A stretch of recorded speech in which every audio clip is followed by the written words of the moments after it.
జగన్ ఇవాళ విశాఖకి వెళ్ళబోతున్నారు. మొన్న పడవ ప్రమాదంలో చనిపోయిన వాళ్ళ కుటుంబాలని పరామర్శించడంతో పాటుగా ఆసుపత్రిలో ఉన్నటువంటి చిన్నాని పరామర్శించబోతున్నారు.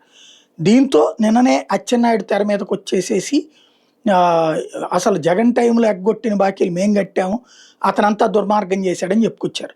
రెండో పక్కన జగన్ వైఎస్ఆర్ కాంగ్రెస్ పార్టీ తరపున సాక్షి ఏం ప్రొజెక్ట్ చేస్తుందంటే 2014-19 మధ్య విపత్తుల వేళ బోట్లు కోల్పోయిన వాళ్ళకి చంద్రబాబు ప్రభుత్వం ఎగ్గొట్టిన పరిహారంతో పాటు 19-24 మధ్య ప్రకృతి వైపరీత్యాలు గల్లంతైన బోట్లకు సంబంధించి దాదాపు 1,80,00,000 కూడా జగన్ టైంలో సాయం అందించాం.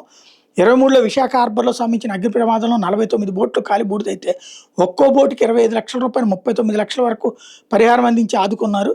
అంతేకాకుండా వాటిపై ఆధారపడి జీవించే 400 మందికి ఒక్కొక్కరికి 10,000 చొప్పున సాయం ఇచ్చారు.